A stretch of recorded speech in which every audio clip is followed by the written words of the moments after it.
Baik rekan-rekan semua, sambil menunggu beberapa peserta yang terutama dari mahasiswa baru 2020 yang saat ini masih dikondisikan untuk bisa dapat masuk di kuliah umum kita.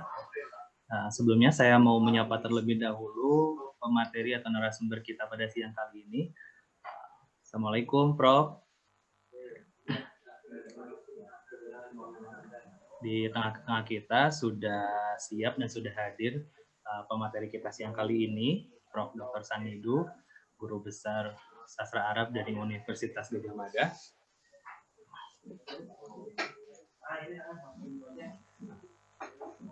Assalamualaikum, Prof. Sudah bisa bergabung?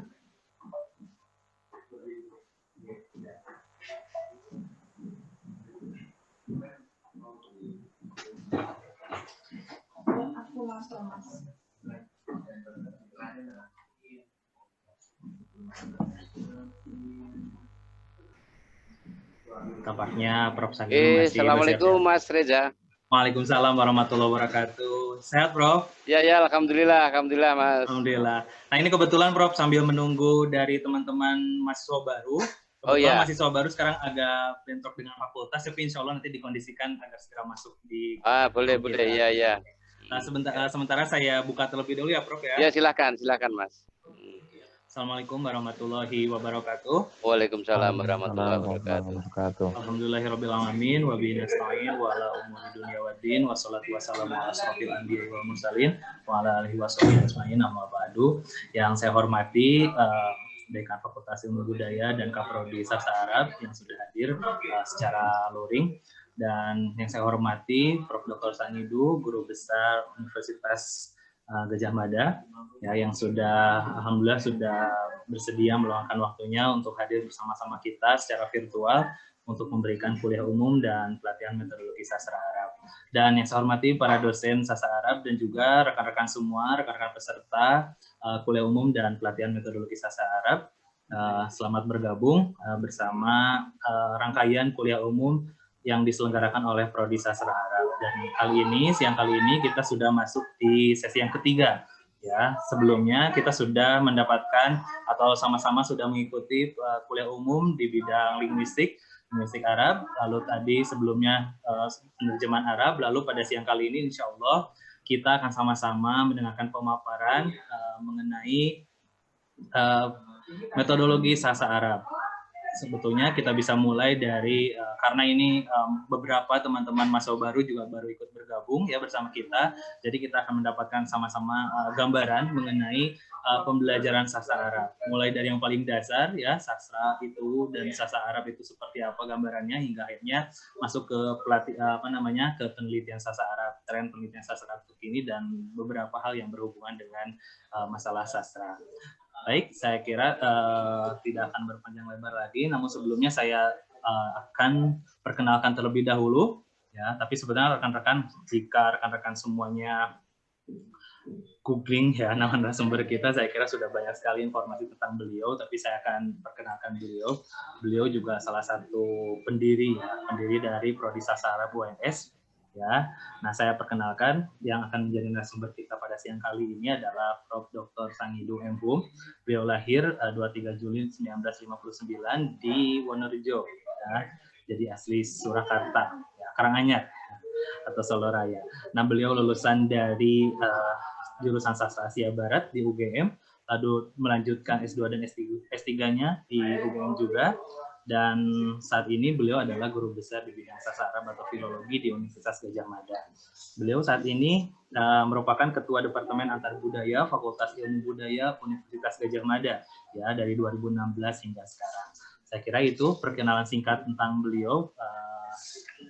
Selanjutnya saya persilakan waktunya kepada Prof. Dr. Sanidu untuk dapat memulai kuliah umum kita pada siang kali ini. Waktu saya persilakan, monggo Prof. Oke. Terima kasih Mas Riza. Assalamualaikum warahmatullahi wabarakatuh. Waalaikumsalam warahmatullahi wabarakatuh. Para dosen bahasa dan sastra Arab di UNS, kemudian para mahasiswa, baik mahasiswa baru maupun mahasiswa lama di mana saja bisa mendengarkan suara saya ini, saya akan memberikan gambaran tentang ranah sastra Arab yang harus dipelajari oleh mahasiswa baru maupun mahasiswa lama itu sebetulnya apa. Begitu. Ini penting karena memang ini bisa ndak Mas Reza, yang lain di unmute dulu ya. Oh, baik, Prof. Suaranya masuk. Baik. Iya, Mas. Suaranya masuk. Apa ini panitia atau apa itu? Oh iya, sebentar. Ya. Ya, panitia sedang makan siang gitu kelihatannya.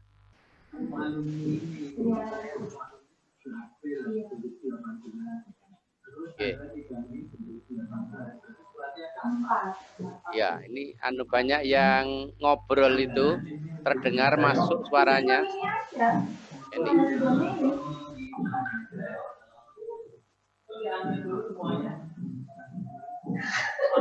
Dari hostnya saja. Ini masih terdengar sekali.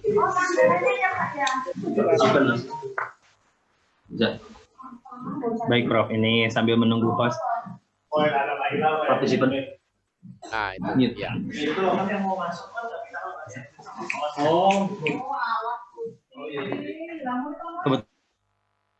Nah, sudah itu ya. Itu iritasi, jadi beberapa suara agak sedikit masuk.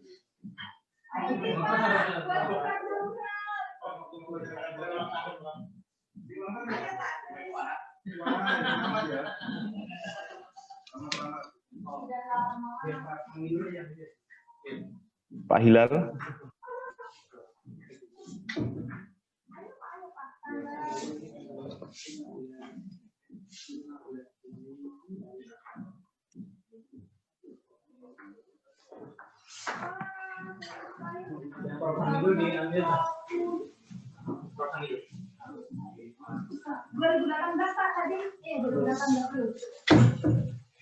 Di belakang.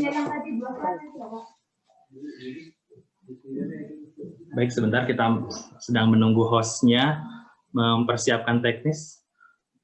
Mohon maaf, Prof, sebelumnya karena secara luring pun iritasi, jadi ada beberapa audio yang mungkin masuk. Baik, sambil menunggu. 3 Mei itu hari Kamis.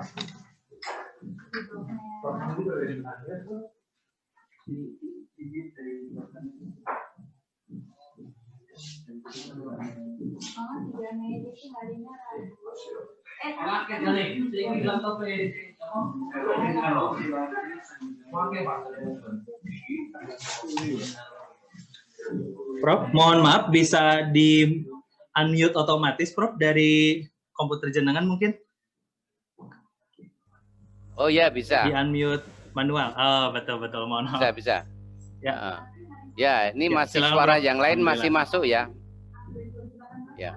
Betul, Prof, karena ini ada beberapa yang masih mempersiapkan agitasi, tapi ya. insya Allah sudah.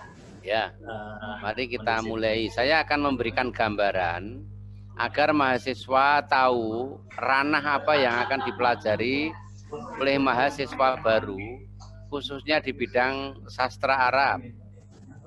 Ini penting agar mahasiswa baru itu dapat mempelajari aspek-aspek mana, urutannya bagaimana di dalam memperdalam bahasa dan sastra Arab ini. Pertama, saya mulai dari ranah linguistik Arab dulu secara sepintas. Apakah tadi sudah disinggung oleh Prof. Samsul atau belum? Gitu ya. Yang pertama, ini dari makro linguistiknya, al-lughawiyat al-kabirah. Gitu. Kemudian ada al-lughawiyat ad-daqiqah atau as-saghirah, itu mikrolinguistiknya.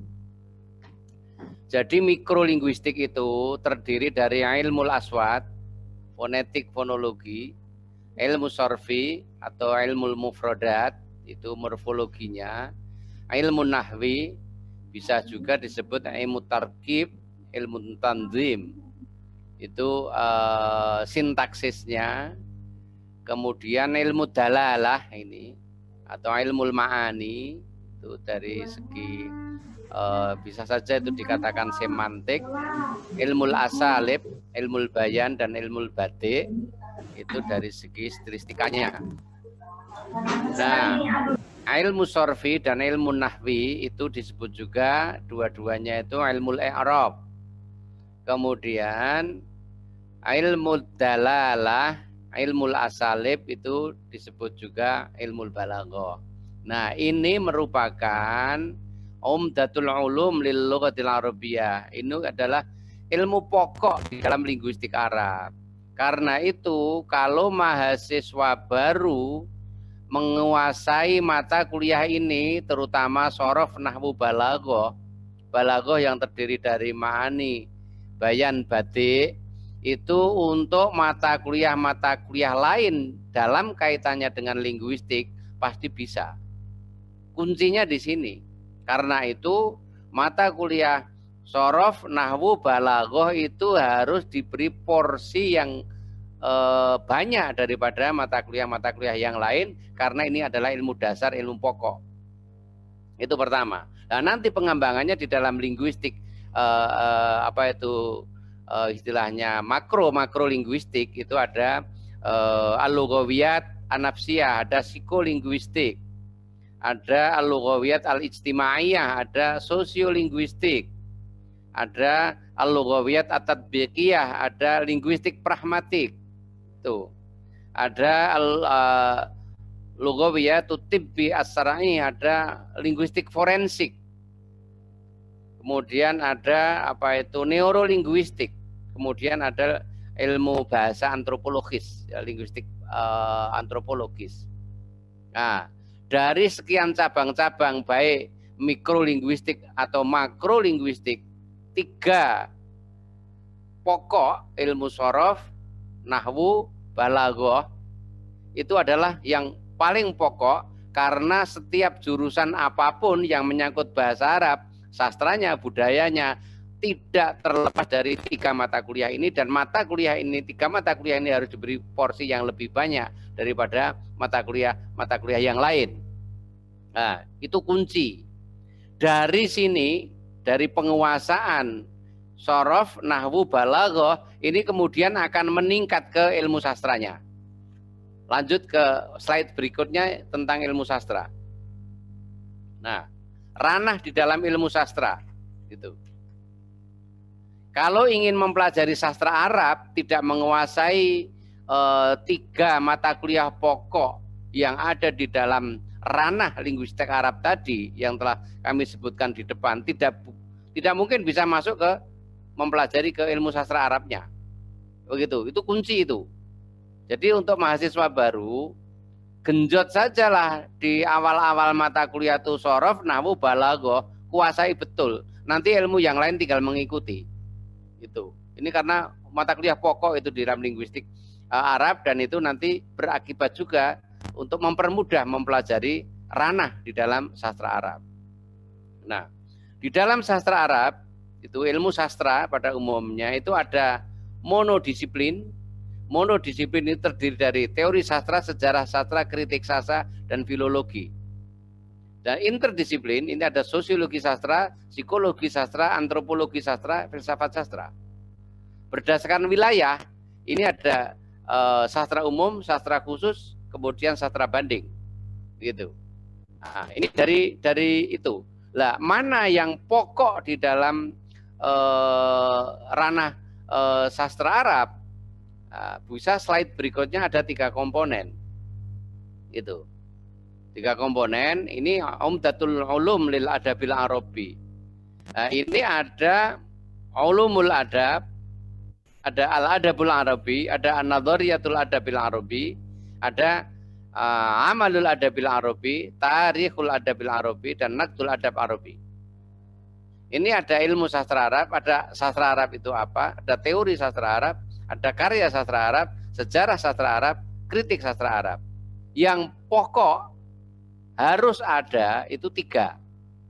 Teori sastra Arab, sejarah sastra Arab, dan kritik sastra Arab. Nah, ini pokok. Kalau tadi yang linguistik Arab tadi ada sorof, nahwu, balaghah. Balaghah terdiri dari ma'ani, bayan, badi. itu harus dikuasai betul untuk mahasiswa baru, mahasiswa lama juga harus menguasai 3 komponen itu. Setelah itu baru bisa masuk ke ranah sastra. Nah, ranah sastra yang paling pokok, teori sastra Arab, sejarah sastra Arab, kemudian kritik sastra Arab. Kita lanjut yang kritik sastra Arab, karena ini kaitannya dengan pelatihan itu tadi. Kan tentu ini akan bisa dimanfaatkan oleh pembelajar, oleh para mahasiswa-mahasiswa yang ingin menyusun skripsi, tesis maupun disertasi, itu jelas itu berpijak daripada kritik sastra Arab itu. Nah, ini tadi ada beberapa saya lihat itu mahasiswa baru dari program studi kajian budaya Timur Tengah, ada yang mendengarkan juga, malah ini nanti sebagai bisa saja mata kuliah pertama yang kemarin kami belum siapkan itu. Jadi nanti bisa satu sesi gitu ikut bergabung di sini sebagai mata kuliah pertama juga gitu. Nah, tentang kritik sastra gitu. Kritik sastra ini agak istilahnya berkaitan dengan teori sastra. Berkaitan dengan sejarah sastra juga. Ini sudah otomatis begitu. Lah apa itu kritik sastra? Itu wa fanu dirasatil a'mal al-adabiyah. Mestinya fanu dirasatil a'mal al-adabiyah al-arabiyah. Bisa saja begitu. Dirasatun taqumu 'ala tahlil wasarah wa tafsir. Litadzuqiha tadzuqan sahihan wal hukmu laha au 'alaiha bi mawdu'iyatin wa insaf. Ya, ini proses kritik sastra, melalui prosesnya itu pertama-tama dari tahlil, dari analisis, kemudian sarah, explanation, kemudian tafsir, interpretasi. Jadi sebetulnya ini seperti juga kalau suatu karya, suatu hasil penelitian yang pada mulanya hanya tahlil, ini bisa dikategorikan itu seperti marhalah bakalurius, seperti S1 gitu. Itu tingkatannya tahlil, analisis, deskripsi di situ. Begitu menginjak ke sarah, itu sudah menginjak ke tesis, tingkatannya sudah marhalah magister gitu, magister gitu. Itu sarah. Tafsir itu sudah S3.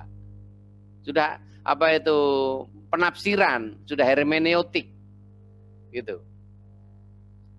Jadi seperti itu. Nah, lanjut lagi. Ini di slide-nya tidak tampil ini ya. Slide-nya tidak tampil. Ya, kita lanjutkan saja. Jadi ada 3 proses tadi lah. Ini ada lagi pendapat lain. Ini pendapat lain bahwa sejak masa Abbasiyah, naket atau kritik itu dipakai dengan arti khusus. Suatu aktivitas yang mencakup, meliputi arti sebagai berikut. Yang pertama adalah al-fahsu, itu memeriksa, menyelidiki sejumlah karya sastra yang akan atau ingin diteliti. Pertama-tama seperti itu langkahnya. Jadi ini kan pelatihan ini. Kalau ada mahasiswa S1 sastra Arab atau mungkin nanti juga S2 kajian budaya Timur Tengah, kalau ingin menyusun skripsi atau tesis, apa langkah pertama yang dilakukan? Ya pertama al-fahsu dulu. Memeriksa, menyelidiki sejumlah karya sastra yang ingin atau akan diteliti. Di mana menyelidiki? Ya di tempat-tempat penyimpanan karya sastra. Apakah di perpustakaan-perpustakaan, apakah di museum-museum, apakah di toko-toko buku. Kita harus menyelidiki ke sana, harus mencari karya-karya sastra yang akan diteliti. Gitu. Yang kedua, itu at-tamyiz, memilah satu persatu untuk mencari hal yang menarik. Menarik bagi peneliti. Nah, setelah tadi memeriksa, ternyata mendapat banyak sekali karya sastra yang akan diteliti, tetapi tidak mungkin sejumlah karya sastra yang akan diteliti itu akan diteliti semua. Makanya sebaiknya memilah-milah mana kira-kira yang karya sastra yang menarik bagi peneliti untuk diteliti lebih lanjut. Itu langkah kedua setelah mendapatkan banyak karya sastra atau yang memeriksa menyelidiki tadi dari berbagai tempat di mana saja gitu. Nah, ini penting begitu. Setelah menentukan satu karya sastra itu tentu dengan mempertimbangkan ya hal-hal yang menurut kriteria artistik dan estetis itu menarik gitu, menarik untuk dibahas atau diungkap maknanya lebih lanjut untuk diteliti, maka nanti selanjutnya setelah itlaq al-ahkam kemudian waqfu maqayis muayyanah, baru menentukan oh saya tertarik untuk meneliti karya sastra ini. Gitu. Nah, setelah membaca, karena setelah ditentukan tentu kan akan dibaca oleh peneliti itu. Nah, setelah dibaca, sudah mengumpulkan data-data literer yang ada di dalam karya sastra, barulah kira-kira memanfaatkan teori yang sudah ada yang cocok dengan data yang sedang diteliti gitu, data-data yang sedang dibaca. Jadi prosesnya itu bertahap. Jadi tidak ada alasan bagi mahasiswa yang akan meneliti, yang laporannya akan dilaporkan di dalam wujudnya skripsi atau tesis atau disertasi, semua langkah-langkahnya ya seperti ini gitu. Kritik itu seperti itu gitu. Nah, lanjut. Nah, ini pendapat lain dari Zaklul Salam. Kalau yang di atas tadi melalui proses penyelidikan, pemilahan, menentukan yang menarik, kemudian ditentukan lagi satu karya yang menarik untuk diteliti. Lah ini kalau Zaklul Salam itu prosesnya pertama-tama itu tadi mencari tahu dulu siapa atau apa atau karya sastra yang menarik itu. Yaitu hampir sama dengan penyelidikan itu tadi. Cuma ini lebih singkat bagi yang sering banyak membaca karya-karya sastra Arab begitu. Yang kedua kemudian yasifu itu mendeskripsikan setelah ketemu satu karya sastra dari apa itu tadi mencari tahu tadi oh ternyata ketemu karya sastra yang menarik, kemudian dideskripsikan. Lah mendeskripsikan itu tentu harus membaca gitu, baru bisa mendeskripsikan. Setelah itu baru yahkumu. Yahkumu itu artinya memutuskan mana karya sastra yang betul-betul akan diteliti gitu. Jadi ini hampir sama. Nah, setelah diputuskan karya yang diteliti, tentu akan melalui prosedur ilmiah di dalam mencari atau mengungkap data-data yang ada di dalam karya sastra, kemudian cari teorinya kira-kira yang sesuai dengan data-data yang diteliti, kira-kira teorinya apa, begitu baru menyesuaikan. Karena ini penelitian berangkat dari data ini, bukan dari teori. Kalau dari teori nanti beda lagi gitu. Lanjut slide berikutnya. Nah, ini satu contoh saja. Tadi kan memanfaatkan satu teori gitu. Nah, teorinya itu bisa pakai pendekatannya psikologi. Kuliah perdana di pengkajian Amerika tadi kebetulan itu memanfaatkan pendekatan psikologi. Ini paradok masyarakat Amerika dalam film serial televisi The Mentalist gitu. Ini tadi yang dibahas, yang dibedah. Saya hanya membuka saja. Ibaratnya buku ini itu seorang wanita. Saya tadi hanya membukakan bajunya saja. Kemudian yang mengeksekusi tadi Mbak Asika dari Pengkajian Amerika dan Mbak Yulia dari UIN tadi. Gitu. Jadi ini pakai pendekatan psikologi. Jadi cukup menarik. Ini memanfaatkan teorinya Sigmund Freud, psychoanalysis itu yang struktur kepribadian yang terdiri dari id, ego, dan superego. Dan di sisi lain ini juga memanfaatkan teorinya psikologi humanistik Abraham Maslow. Untuk apa? Untuk membedah dan mengungkap apa itu istilahnya persoalan-persoalan psikologis yang dialami oleh tokoh Patrick Jean gitu. Nah, ini pendekatannya gitu. Beda, makanya ini perlu saya breakdown ya dari pendekatan itu ke teori kemudian ke metode, di breakdown ke metode, kemudian dari metode di breakdown ke teknik. Ini hanya salah satu pendekatan. Ini saya sedang menyusun pendekatan-pendekatan dalam sastra itu ada 14 pendekatan gitu, dan di breakdown ke teori-teori walaupun secara garis besar gitu. Nah, kenapa ini contoh ini saya berikan psikologi sastra? Karena sekarang ini banyak sekali mahasiswa-mahasiswa itu memanfaatkan teori psikologi gitu. Untuk apa? Untuk membedah karya sastra gitu. Jadi ini paling tidak ada 4 teori ya, ini teori Sigmund Freud, kemudian teorinya Carl Gustav Jung, kemudian teorinya Alfred Adler, kemudian Abraham Maslow. Ini. Jadi ini bisa dimanfaatkan untuk membedah karya sastra memakai 4 teori ini. Bisa menggunakan satu teori saja punyaan Sigmund Freud, kemudian bisa saja punyaan Abraham Maslow, bisa saja kedua teori antara Sigmund Freud, Abraham Maslow itu dimanfaatkan untuk membedah karya sastra. Begitu. Karena untuk persoalan yang sangat berat itu ternyata tidak bisa dipecahkan dengan memanfaatkan teorinya Sigmund Freud, tetapi ternyata juga perlu bantuan teorinya Abraham Maslow yang psikologi humanistik itu, yang memakai hierarchy of need dalam teorinya itu gitu. Nah, ini metode kemudian ke teknik, metodenya deskriptif, tentu akan menjelaskan, mendeskripsikan persoalan-persoalan psikologis juga yang dialami oleh para tokoh yang ada di dalam karya sastra maupun film gitu ya. Gitu. Nah, teknik pemberian datanya, teknik SIMA.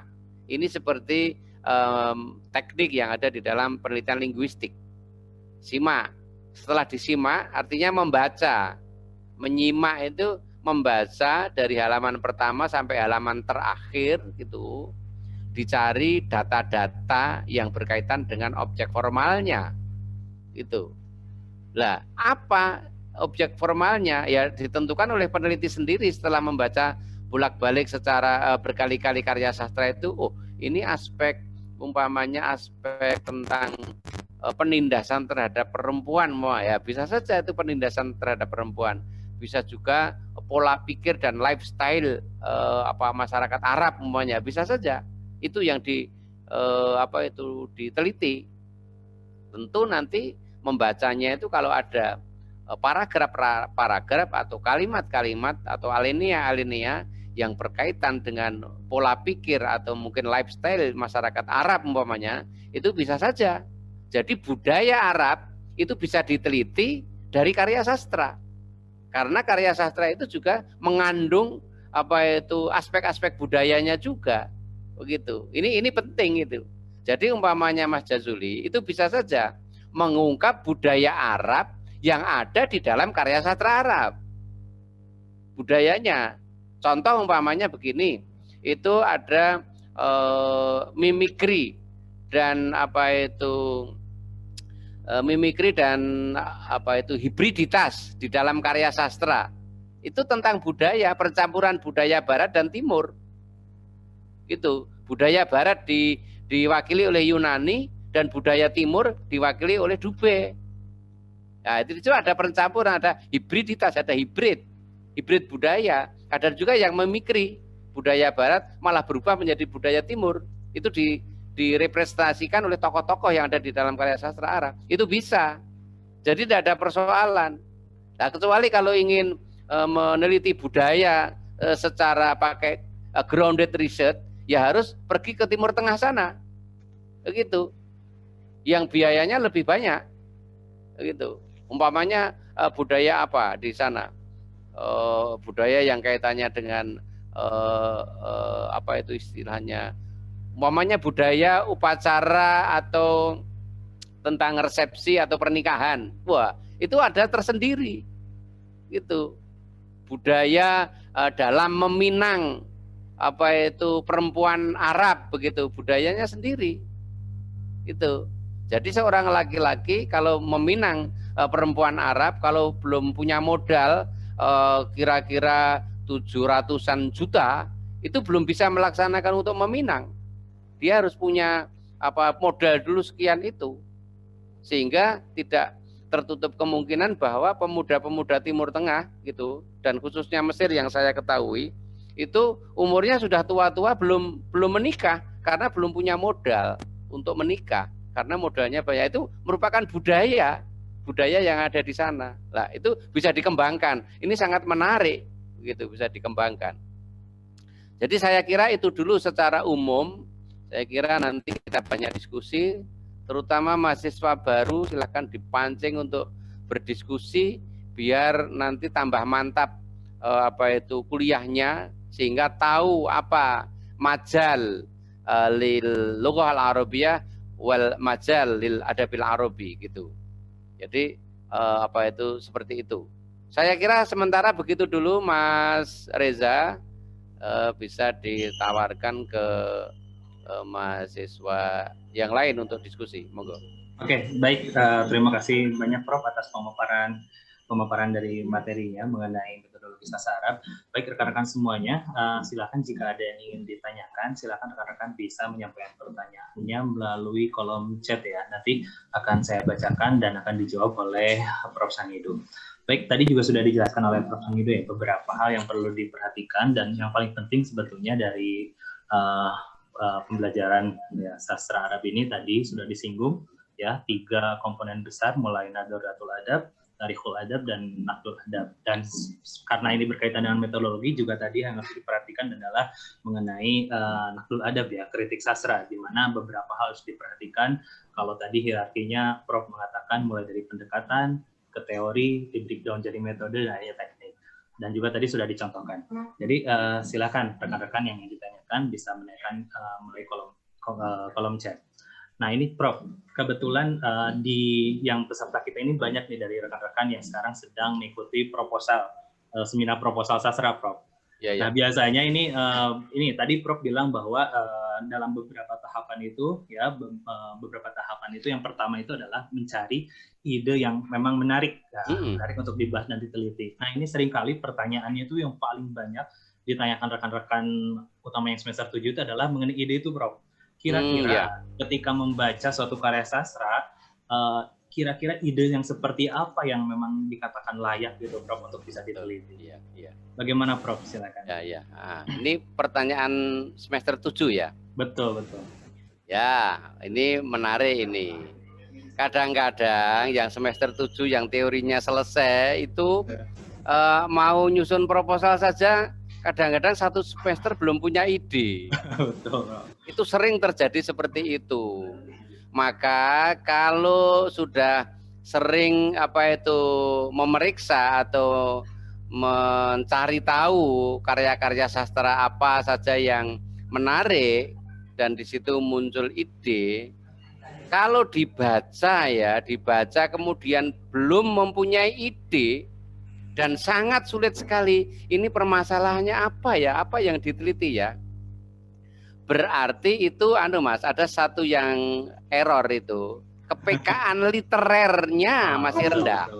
Kepekaan literer. Ya.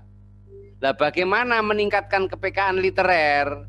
Maka sebaiknya mahasiswi atau mahasiswa itu mengikuti diskusi-diskusi tentang sastra.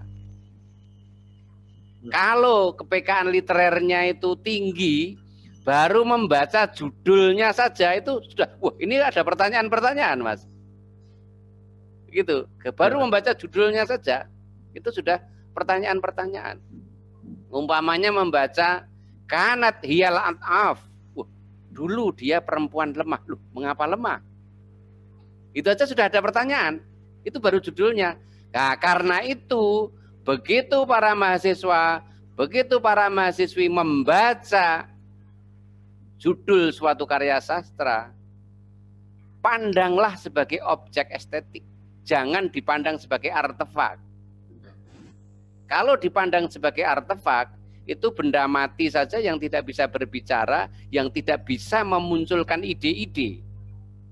Tetapi kalau dibaca dan memandang itu sebagai objek estetis, begitu dibaca judulnya saja, kita sudah tertarik, kita sudah ada dialog antara peneliti dan karya sastra itu sendiri.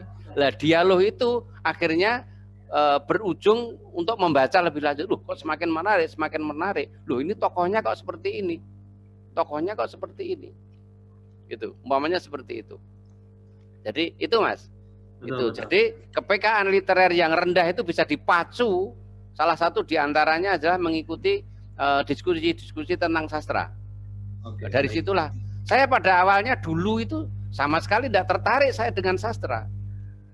Karena saya linguistik dulu, S1-nya itu saya linguistik senang sekali. Makanya kalau ada istilah-istilah dalam linguistik, ada fona, ada fonem, ada morfem, morfolinguistik, ada psikolinguistik dan sebagainya itu wah, saya hafalkan semua, seneng. Tapi setelah itu kok mentok ya begitu. Makanya switch saja ke sastra. Itu. Nah, di sastra itu ternyata suatu majal al-wasi, jadi ranah yang sangat luas karena sastra itu mewadahi semua aspek kehidupan masyarakat, baik yang dialami, dipikirkan, yang diimpikan, yang dilakukan, masuk sastra semua. Nah, ini menarik sekali ini. Oke, gitu Mas Reza. Baik, terima kasih Prof atas jawabannya. Jadi penting ya, ini yang harus kita garis bawahi adalah meningkatkan kepekaan literer itu yang harus diasah ya dan ditingkatkan. Salah satunya melalui diskusi-diskusi yang banyak. Jadi ini bisa dipraktikkan oleh rekan-rekan yang sekarang masih semester 7, apalagi semester sebelumnya lah semester 5. Silakan mulai dari sekarang. Nah, ini Prof yang barusan Panjenengan sudah katakan barusan, awalnya Panjenengan tertarik dengan linguistik lalu pada akhirnya ke sastra. Ini juga sebenarnya kasusnya terjadi di beberapa mahasiswa, Prof. Jadi begini ya, ada semacam anggapan kalau teman-teman itu, karena di sastra UNS ini kan peminatannya dibagi 4 ya, ada sastra, linguistik, penerjemahan dan kebudayaan. Nah, ada semacam anggapan kalau misalnya, kalau saya ini linguistiknya dalam tanda petik jelek, bahasa Arabnya kurang bagus, sampai akhirnya baiklah karena bahasa Arab saya kurang bagus, saya memilih sastra saja, gitu. Padahal tadi sudah Prof katakan ya, padahal sastra itu tadi al-majal al-wasi gitu kan, yang dimana butuh alat-alat dan media yang betul. Ini. Nah, bagaimana Prof menanggapi itu, Prof? Ya, gini. Jadi memang itu pasti mahasiswi itu kerap mendengarkan di kuliah-kuliah sastra itu. Betul. Kalau ada linguistiknya jelek, kemudian ke sastra, sebetulnya tidak begitu. Ya, mestinya linguistiknya diperkuat, karena justru linguistiknya diperkuat, terutama sorob nahwu balaghah, justru itu sebagai alat atau kunci untuk membedah karya-karya sastra, begitu. Nah, kemudian kalau saya masuk sastra saja lah, karena linguistiknya istilahnya lemah. Lah paling nanti pakai jalan tol. Jalan tolnya bagaimana? Ya mencari teks Arabnya, kemudian mencari terjemahannya. Paling-paling itu yang bisa dilakukan secara cepat gitu. Untuk membantu memahami itu gitu loh. Tapi ini akan terjadi pemahaman-pemahaman yang ya harus diperdalam lagi begitu. Jadi seperti itu. Tidak ada persoalan. Lah kemudian nanti timbul pertanyaan, apakah ini linear atau tidak? Jadi begini. Tentang linearitas. Betul. S1-nya linguistik, S2-nya mengambil sastra. S3-nya mengambil budaya. Apakah itu? Ya semuanya saja linear. Kalau yang sastra otomatis bisa mengajar di linguistiknya karena semuanya melalui tahap linguistik, melalui nahwu, melalui sorob mau balaghah, sehingga lulusan sastra pun bisa mengajar di linguistik. Tapi kalau lulusan linguistik dia S2-nya juga linguistik, belum tentu dia bisa mengajar sastra Arabnya. Kan begitu logikanya. Jadi seperti itu.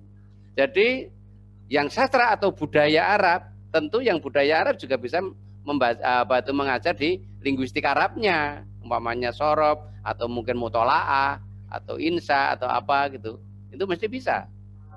Itu. Tetapi kalau yang khusus dari S1, S2, S3 linguistik saja, nah nanti berbicara tentang sastra Arab itu juga kurang karena memang tidak ada pengetahuan tentang sastra Arab itu gitu loh. Nah, jadi seperti itu. Jadi tidak masalah. Malah justru digenjot saja S1-nya itu mau linguistik, mau sastra tidak masalah.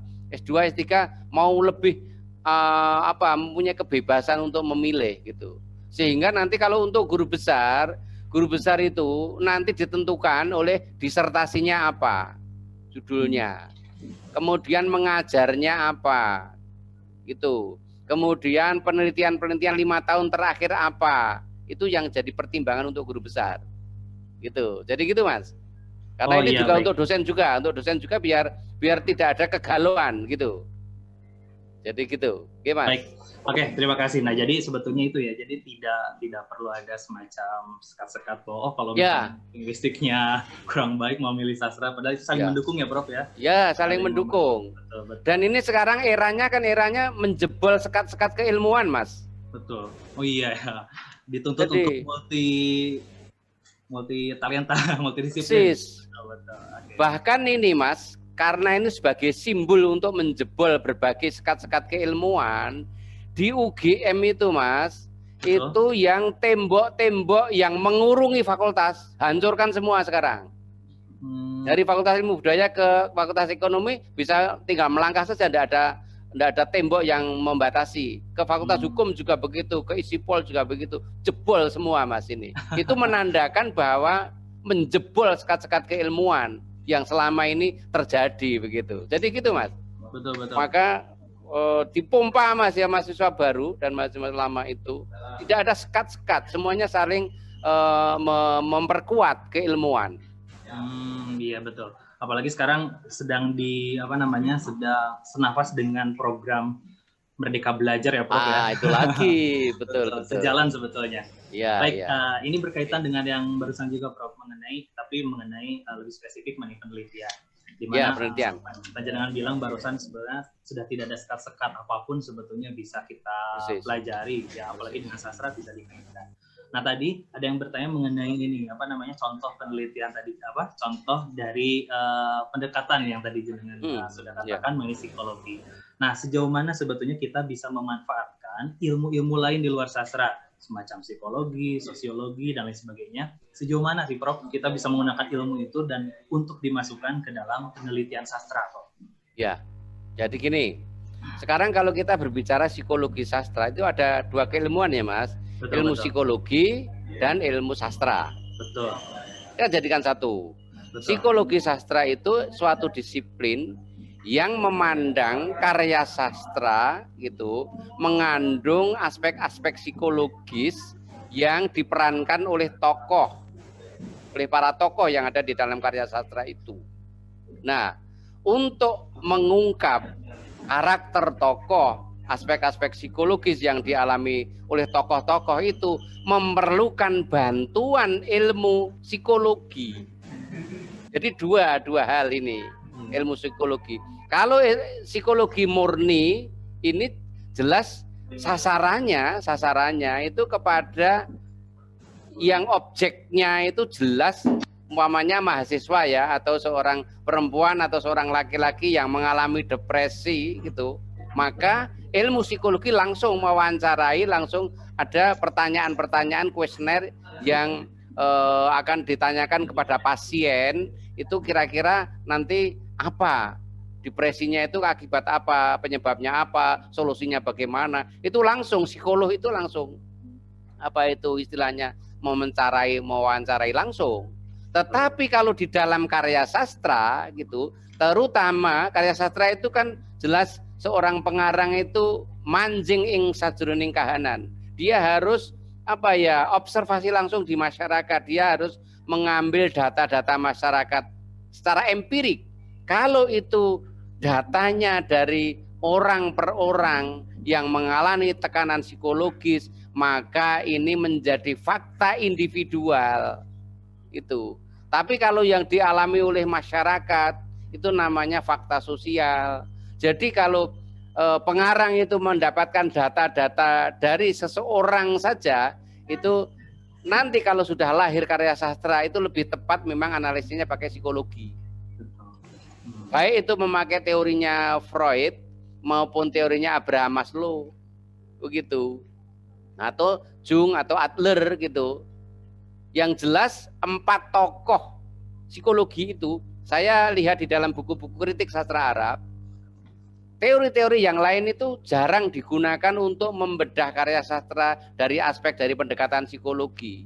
Hanya 4 tokoh itu saja. Betul. Freud, Adler, Jung, Abraham Maslow. Betul. Hanya itu. Saya lupa bukunya judulnya apa, tetapi dimuat hanya itu. Betul, betul. Itu Mas. Jadi, betul, jadi ini makanya ada psikologi sastra.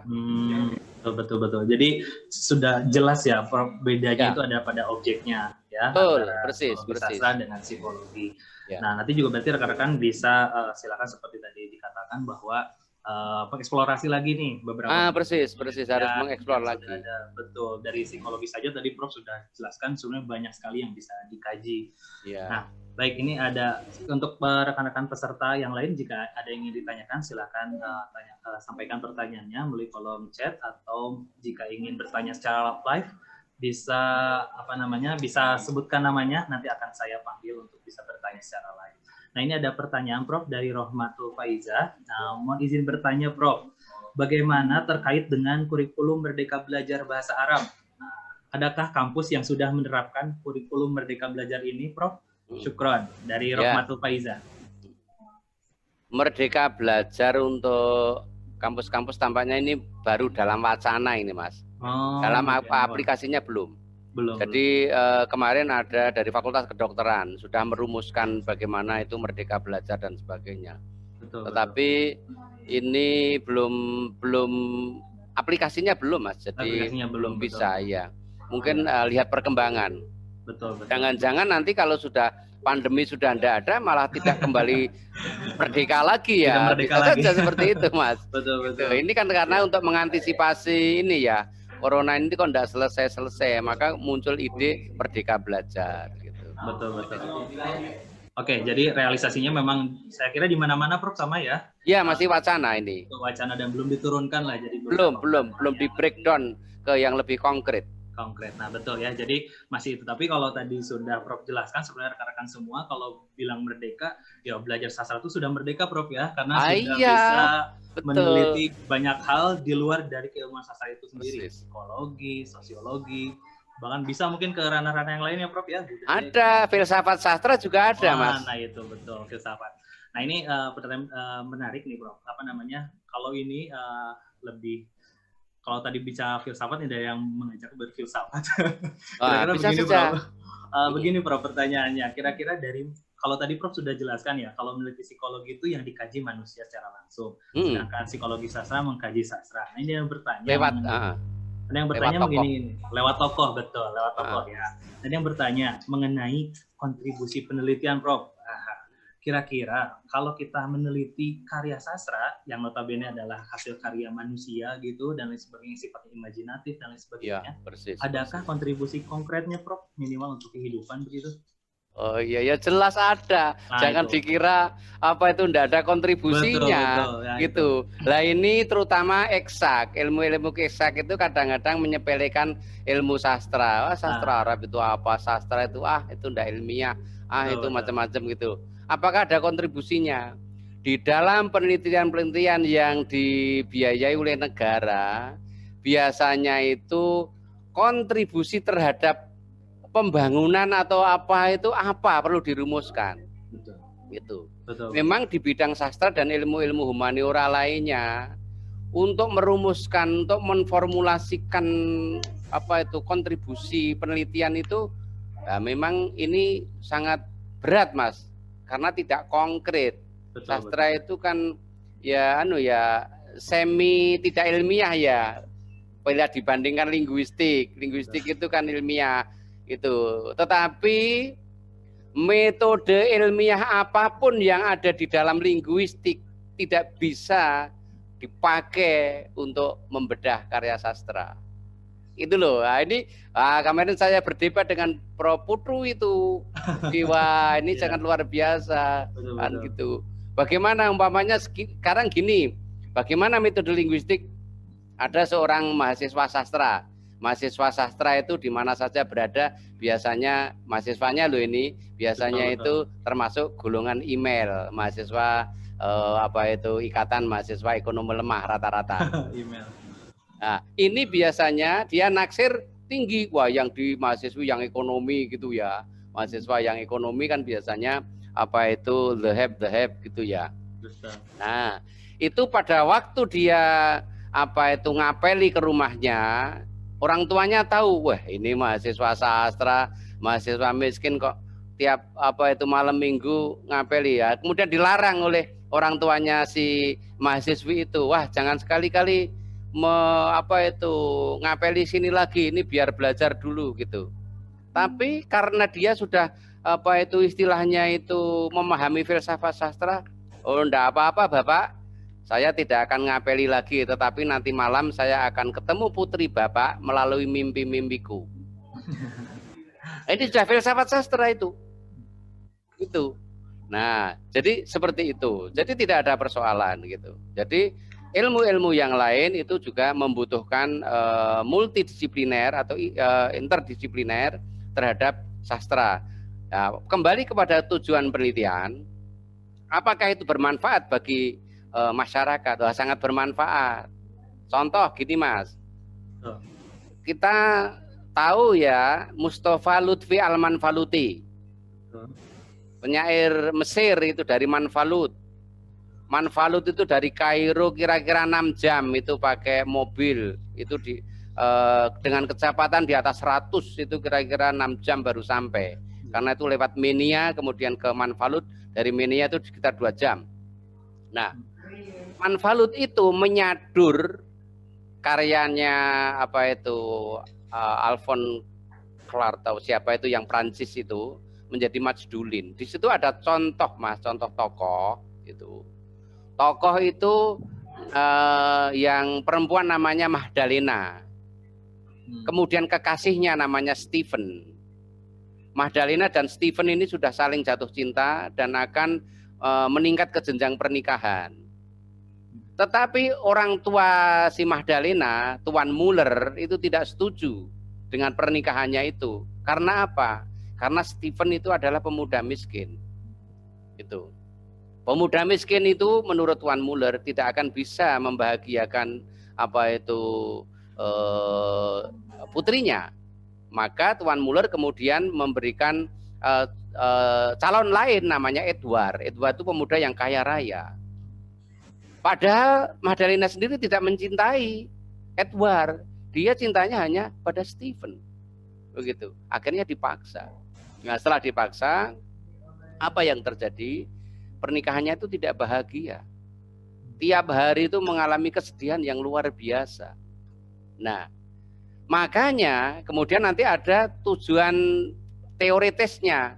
Peneliti akan merumuskan secara teoritis dengan kejadian ini. Oh, kalau begini maka sebaiknya orang tua itu mengalir saja terhadap apa yang dialami oleh putrinya dengan kejadian menyengsarakan seperti ini, agar kalau ada anak itu menikah dengan pilihannya sendiri, mestinya orang tua akan tinggal merestui gitu saja dengan berbagai pertimbangan. Kalau ada risiko apapun diserahkan yang mengalami, yang menjalani yaitu putrinya, mestinya kan begitu. Nah, ini rumusan. Nah, apakah ini bermanfaat? Sangat bermanfaat. Karena apa? Saya pernah membimbing skripsi. Mahasiswa itu teori itu 4 tahun sudah selesai. 2 tahun tidak nongol.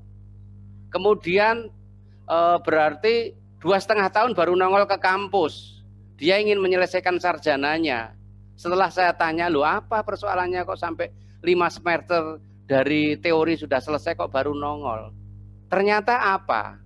Ternyata dia itu dipaksa untuk menikah pilihan ibunya, bukan pilihannya sendiri. Padahal dia sudah punya kekasih sendiri. Mahasiswa UGM juga begitu. Wah, dia cerita. Terus dia tidak tahu, saya akan menyusun apa, saya tidak tahu apa-apa.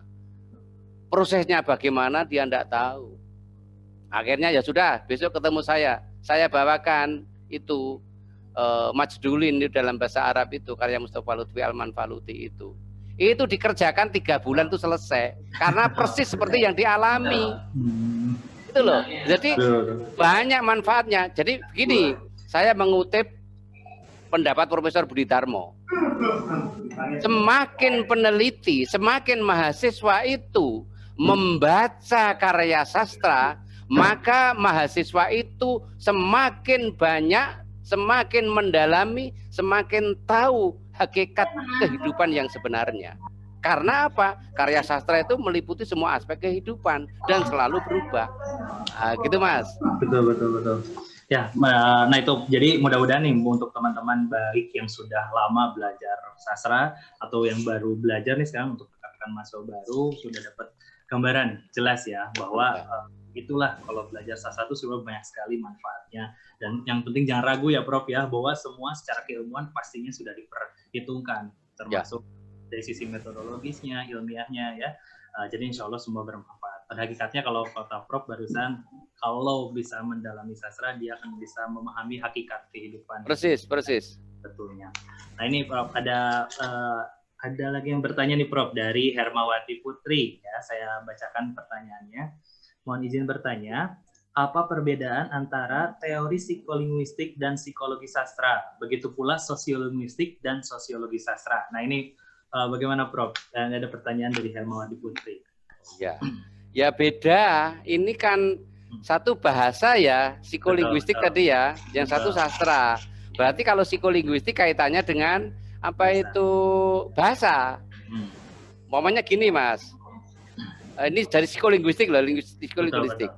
Hubungan anak dan ibu, mamanya. Anak yang baru masih mahasiswa. Mamanya gini, secara psikologis. Dia kehabisan uang, mau kembali ke kampus karena jauh ya dari desa gitu. Dia harus tahu psikolinguistik seorang ibu. Kalau dia mamanya minta uang sakunya, Ibu, pokoknya besok saya mau kembali ke Jogja, saya minta uang saku. Nah, umpamanya gitu ya. Nah, ini secara psikolinguistik kurang pas, Mas. Tetapi coba seorang mahasiswi atau mahasiswa itu mendekati ibunya. Wah, Ibu ini kemarin semester kemarin IP saya alhamdulillah tinggi sekali. Ini sampai 3,6 gitu. Semuanya gitu. Kalau nanti kami bisa mempertahankan IP ini insya Allah lulusnya cum laude gitu. Bukan cum laude loh Mas ya. Bacanya cum laude. Ini karena bahasa Yunani ya tidak. Wah, dia lulus dengan cum laude, bukan cum laude. Kalau cum laude itu kungkum neng laut, Mas. Jadi itu cum laude. Itu ya, itu mumtaz Masaraf al-ula. Nah, itu dengan pendekatan begitu, setelah itu anak ini, mahasiswi ini atau mahasiswa mencium pipi ibunya. Bu, Pak Hamid ya besok kami kembali ke Jogja gitu. Nah, itu tidak usah nunggu lama-lama langsung diberi uang saku itu. Nah, ini psikolinguistik. Apakah pernah dari linguis-linguis itu secara apa itu grounded research pernah melakukan penelitian-penelitian seperti ini? Nah, demikian itu psikologi, apalagi tadi satunya tadi sosiolinguistik ya. Nah, begitu sosiolinguistik juga begitu. Ini dari sosiolinguistik umpamanya ada seorang penceramah. Kalau enggak keliru Mas Yunus apa Mbak Nurul ya itu kalau enggak keliru sosiolinguistik itu yang para dai di Mesir atau apa itu, para penceramah khutbah Jum'ah itu. Bagaimana secara sosiolinguistiknya gitu. Ya, kalau ada penceramah kemudian dia itu didengarkan oleh pendengarnya begitu khidmat dan sebagainya, berarti dia mengetahui pendengar itu secara sosiologis. Wah, ini keadaannya seperti ini, dia tahu. Tetapi kalau ada penceramah lama sekali membosankan dan apa itu istilahnya para pendengar itu tepuk tangan itu maksudnya segera berhenti ya. Tetapi enggak, malah penceramah itu semakin panjang ceramahnya, Pak. Dia tidak tahu sosiolinguistiknya ini. Itu jadi seperti itu. Nah, ini hal-hal yang sifatnya ada di dalam masyarakat. Begitu. Jadi seperti itu. Betul. Ya, Nah, itu ya, Mas. jadi Beda dengan sastra, beda. Ya, ya jelas dua ranah yang berbeda ya. ya dua ranah yang berbeda. Betul. Meskipun bisa jadi berangkat dari hal yang sama dari sisi Persis. psikologi, tetapi ranahnya berbeda. Ranahnya berbeda. Betul. Nah, baik, jika ada yang ingin ditanyakan, silakan ditanyakan kembali lewat kolom chat. Nah, ini ada pertanyaan lagi, Prof. Ya, saya bacakan pertanyaannya dari Riza Rahman, Prof. Selamat siang, Prof. Izin bertanya, adakah perbedaan tolok ukur baku kelayakan bahan penelitian sastra untuk diajukan sebagai proposal skripsi atau tesis? Ya. Nah, gimana, Prof? Bicara layak, ada indikasinya, ada kriterianya. Betul. Umpamanya untuk karya-karya pop, karya-karya yang populer ya. Betul. Itu kadang-kadang kan dari aspek-aspek sastra, mungkin tokohnya ada, temanya ada, tetapi dari aspek setting dan sebagainya tidak ada dan sebagainya. Lah itu kurang, kriterianya kurang kalau dijadikan tesis atau apa gitu. Ambillah karya-karya sastra yang mempunyai kriteria yang memenuhi syarat-syarat, itu disebut karya sastra yang baik, begitu. Jadi sudah dari situ sudah bisa terlihat begitu. Nah, itu karya-karya karya sastra itu banyak sekali yang memenuhi kriteria, karya-karya Najib Gilani, karya-karya Najib Mahfud, Ihsan Abdul Qudus, Toha Hussein, Lutfi Al-Manfaluti, yang sekarang ini yang baru-baru itu Nizar Kobani, macam-macam itu banyak yang memenuhi kriteria. Dari aspek pengarangnya saja sudah terlihat, itu sudah terkenal, tentu karya-karya sastranya jelas berkualitas begitu. Tapi nanti kalau ada karya sastra yang dari pengarangnya saja tidak terkenal, ya jangan-jangan ini belum teruji karya sastranya. Bisa saja seperti itu.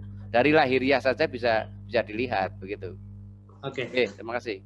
Jadi indikator kualitas itu salah satunya bisa dilihat dari itu ya, Prof, ya, teruji di pembaca. Nah, apakah memang nanti harus misalnya katakanlah gitu, harus karya-karya sastra yang masterpiece gitu, Prof, yang memang istilahnya untuk layak lah dijadikan bahan penelitian begitu? Nah, gini, tidak harus karya sastra yang masterpiece. Karena karya sastra masterpiece atau apa itu istilahnya al-a'mal al-azimah gitu ya, karya masterpiece itu hanya dibutuhkan untuk analisis dari psikoanalisis strukturalisme genetik. Karena strukturalisme genetik itu salah satu syaratnya ada karya tersebut adalah karya besar, karya masterpiece gitu. Betul. Kalau itu untuk analisis strukturalisme genetik atau al-binyawiyah atau lidiyah atau atakwiniyah, itu salah satu diantaranya adalah karya masterpiece. Iya. Tuh. Kalau untuk bukan dari strukturalisme genetik, pendekatan lain itu tidak ada persoalan. Oke. Ya, jadi betul ya. Jadi tidak harus masterpiece, tapi tadi Prof bilang kualitas tuh banyak sekali indikator indikatornya. Salah satunya teruji ya. Pengarangnya dikenal baik gitu kan, dan dari aspek-aspek kesastraannya sudah jelas kualitasnya. Terus ini Prof, ada lagi juga yang bertanya karena tadi Prof menyinggung masalah Al-Majrulin. Ya, itu kan di sastra Indonesia juga Al-Majrulin ini karya Al-Manfaluti itu banyak sekali disinggung dan dibicarakan. Terutama terkait ini Prof, isu yang mungkin kalau kita di pembicaraan sastra udah sering mendengar ya, isu bahwa karya tersebut, karya Hamka yang tenggelamnya kapal Pandurik itu dianggap plagiat. Ini ada pertanyaan tuh terkait itu, Prof. Jadi di dalam pembicaraan sastra itu batas-batas plagiasi itu seperti apa, Prof? Apa jangan-jangan hanya terpengaruh gitu? Nah, ini hubungannya dengan sastra bandingan, monggo, Prof. Iya.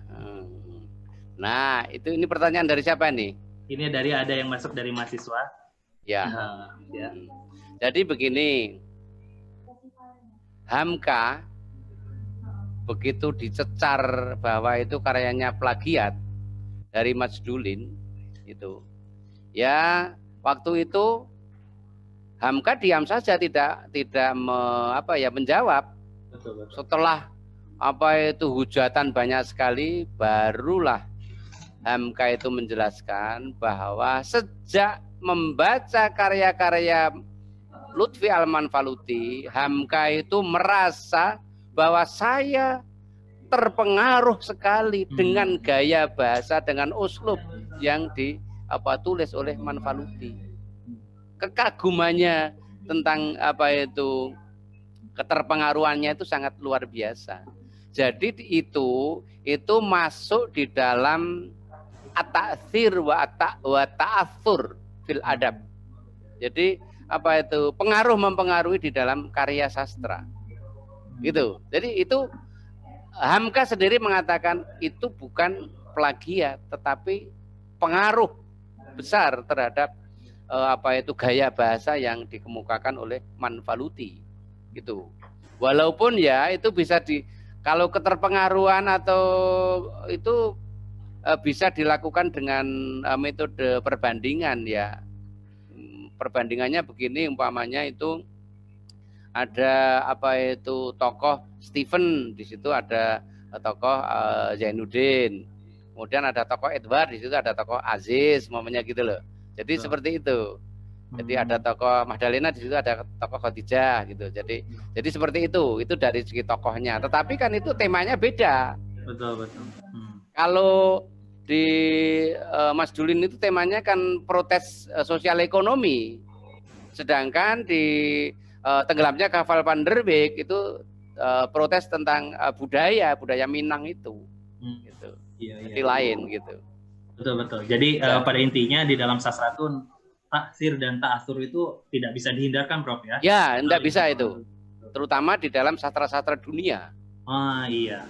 Karena yang membacanya banyak ya, Prof. Iya, yang membacanya banyak, baik secara implisit maupun eksplisit. Artinya terpengaruh. Jadi kalau di dalam ilmu at-tanas itu, intertekstual itu, at-tanas mubasyarah, at-tanas ghairu mubasyarah. Jadi ada intertekstual langsung dan intertekstual tidak langsung. Gitu. Jadi ada teorinya di intertekstual itu. Punya saya punya. Nah itu ya, jadi ada ya batasan yang jelas ya. Baik Prof, ada pertanyaan lagi nih dari Seli Marita. Ya. Prof izin bertanya dari Seli Marita, untuk penelitian sastra, apakah objeknya itu harus selalu berupa karya sastra? Apakah bisa menggunakan objek-objek gejala-gejala yang ada di masyarakat gitu, Prof, yang bukan karya sastra? Misalnya mungkin manusianya secara langsung dan lain sebagainya. Bagaimana, Prof? Nah, kalau jadi gini, ini ada dua pendapat. Umpamanya kalau ingin meneliti masyarakat langsung, berarti itu masuk di dalam ranah budaya Arab. Kalau lewat karya sastranya itu sastra Arab.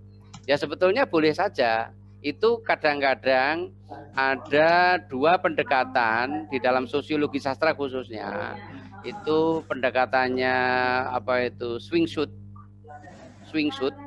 Itu di situ ada sociology of literature dan ada juga literature of sociology.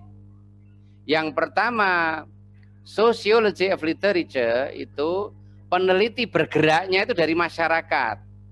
Grounded research dulu, baru masuk ke karya sastra. Itu. Tetapi kalau literary sociology, peneliti itu bergerak dari data-data yang ada di dalam karya sastra, data-data literer yang ada dalam karya sastra. Baru setelah itu dibandingkan dengan konteksnya yang ada di masyarakat. Benar enggak? Aspek-aspek sosial yang ada di dalam karya sastra itu cocok dengan realita sosial masyarakat Arab umpamanya pada waktu itu atau kapan begitu. Jadi ini dua pendapat. Nah, kemudian ada pertanyaan begini loh. Kalau secara sosial itu sudah meneliti di masyarakat, terus apa gunanya dengan mengungkap aspek sosial yang ada di dalam karya sastra? Toh di dalam masyarakat sudah diteliti begitu. Lah, kalau ini nanti ranahnya sosiologi. Tidak usah meneliti di dalam karya sastra. Kalau memang data-data sosiologis tentang perkembangan masyarakat saat ini umpamanya sudah tercapai begitu. Jadi seperti itu. Tetapi kalau Sosiologi sastra memang kalau dikatakan takhasusnya itu sastra Arab, ya bergeraknya harus dari karya sastra begitu. Nah, kalau apakah itu hanya karya sastra? Sastra lisan juga bisa. Itu kan juga, tetapi itu nanti harus merekam para narator tukang cerita yang belum dibukukan, katakanlah ceritanya itu juga bisa diteliti. Itu nanti ada punya dua itu Venegen sama apa itu Albert Lott, itu ada yang apa itu tentang sastra lisan itu gitu. Jadi memang sudah ada itu teori-teorinya itu, kalau objek materialnya seperti ini, nanti teori yang dimainkan apa itu sudah, insya Allah sudah ada semua gitu. Baik, itu ya. Jadi itu jelas apa namanya batasan-batasannya yang harus diperhatikan ketika akan memilih objek penelitian sastra. Nah, selanjutnya Prof, ini yang ditanyakan dari Nur Zaman, ditanyakan bahwa Prof, kalau berbicara mengenai istilah sastra Arab, batasan Arab itu apakah semua karya yang berbahasa Arab atau karya-karya yang ditulis di negara-negara Arab atau Timur Tengah? Bagaimana? Ya, sebentar.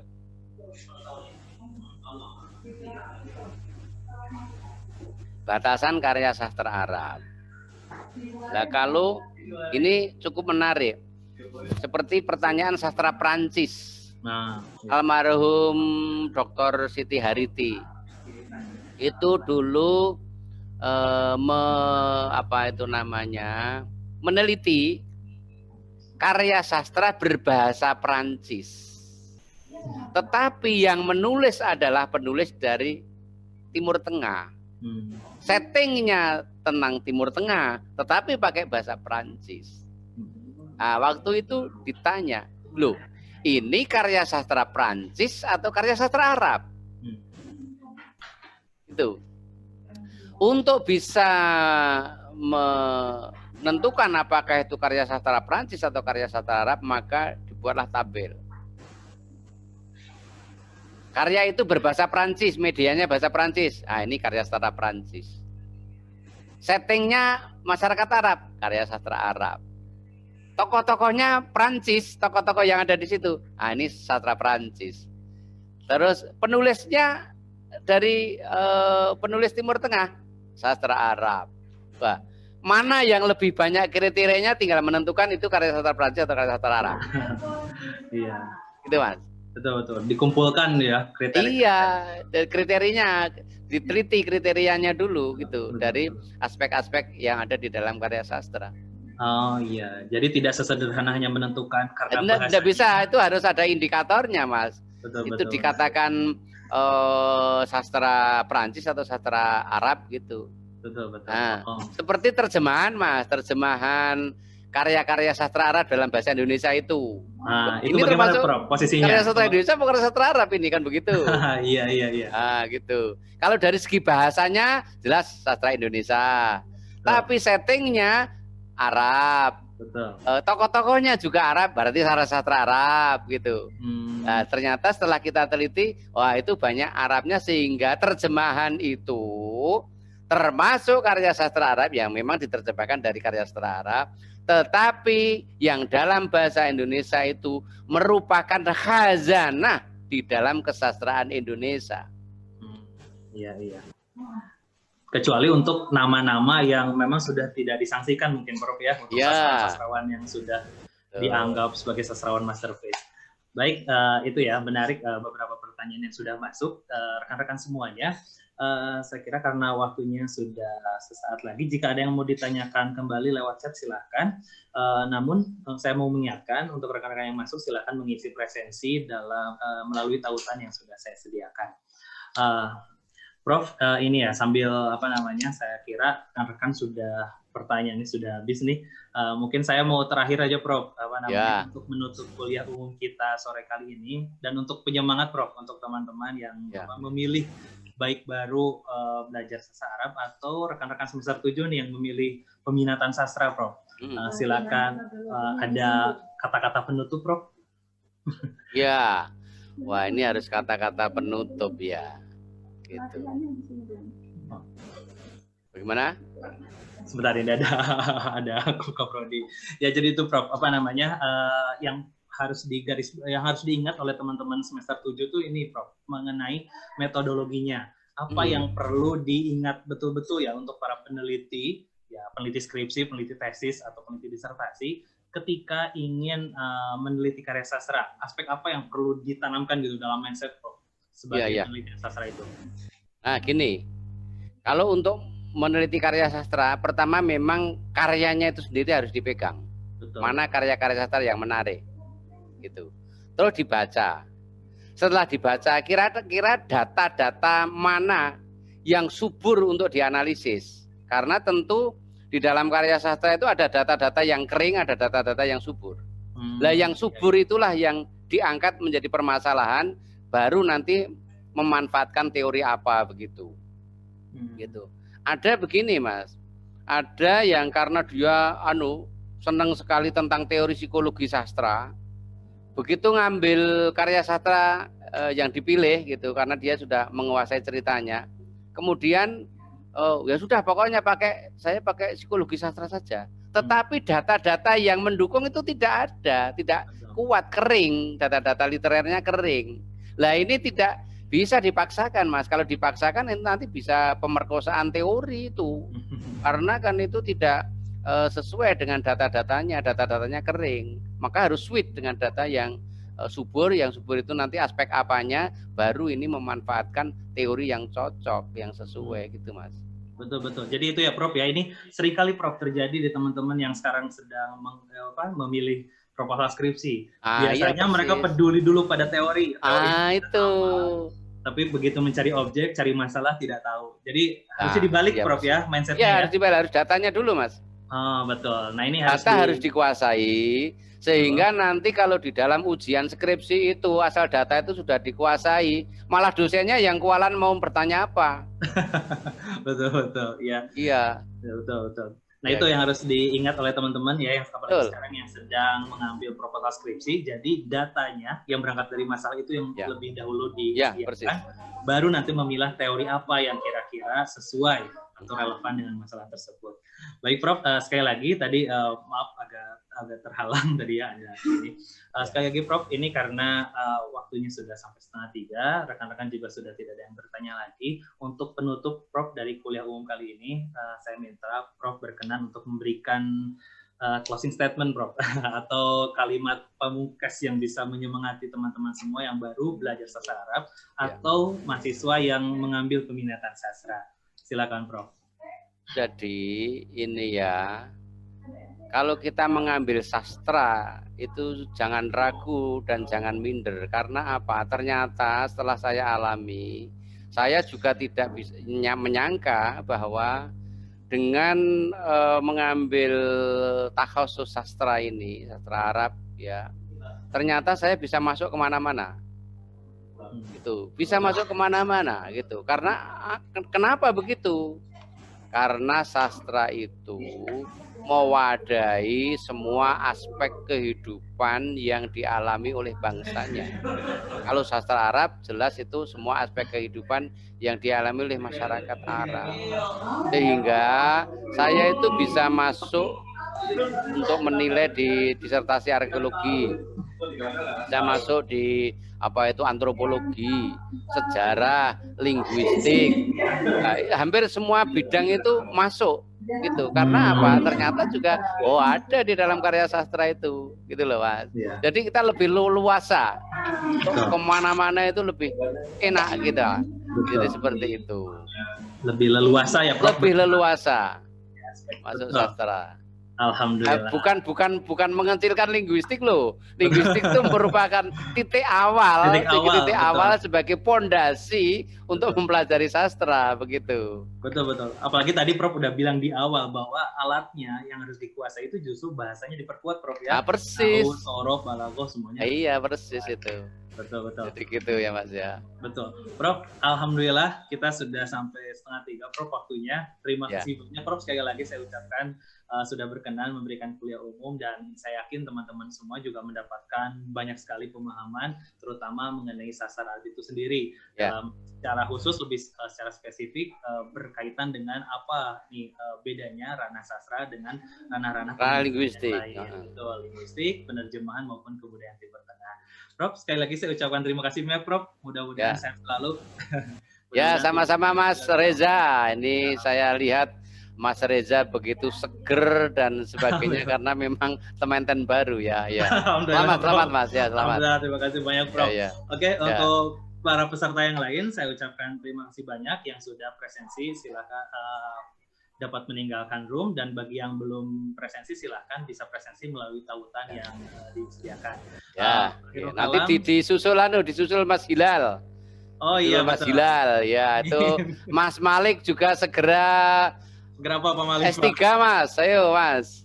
Amin. Ya. Oke, untuk rekan-rekan mungkin untuk penutup rekan-rekan yang mematikan videonya untuk sementara bisa menyalakan video, kita berfoto bersama terlebih dahulu. Baik, sekali lagi rekan-rekan yang mematikan videonya, mohon untuk sementara bisa menyalakan video terlebih dahulu, kita berfoto bersama. Baik, oke, kita ambil 2 kali ya. Masih Alia, oke. Mumpung Prof masih hadir di tengah-tengah kita secara virtual. Baik, sudah ada. Mas Kikis kayaknya masih mematikan. Oke, sebentar ya. Ditahan dulu sebentar, kita foto bersama. 1, 2, 3. Sekali lagi untuk yang kedua, tab yang kedua. 1, 2, 3. Baik, sekali lagi terima kasih untuk para peserta semua. Selamat beraktivitas kembali. Kita akhiri kuliah umum dan pelatihan metodologi ini dengan membaca hamdalah. Alhamdulillahirabbil alamin. Selamat ini untuk Prodi Sastra Arab UNS sudah memberikan gambaran kepada mahasiswa baik dari aspek linguistiknya, sastranya maupun budayanya, sehingga nanti bisa dikembangkan ke diskusi-diskusi lainnya, Mas. Pokoknya maju terus, walaupun itu masih muda ini tampaknya UNS sudah take off ini untuk menuju kemana? Ke London atau kemana? Amin. Melebarkan saya, Prof. Melebarkan sayapnya. Senin mau ini akreditasi, Prof. Asesmen online Senin ini. Mohon doanya dari Prof. Mudah-mudahan dilancarkan dan hasilnya tentunya sesuai yang diharapkan. Insya Allah. Amin. Baik, sekali lagi terima kasih Prof. Terima kasih para peserta. Saya persilakan untuk dapat meninggalkan room secara bersama-sama. Assalamualaikum warahmatullahi wabarakatuh. Waalaikumsalam warahmatullahi wabarakatuh. Ibu Prodi sudah ada di samping saya, Prof. Mas Malik segera mengajukan pangkatnya. Amin, tuh Mas Malik. Mas Malik. Mas Malik, itu.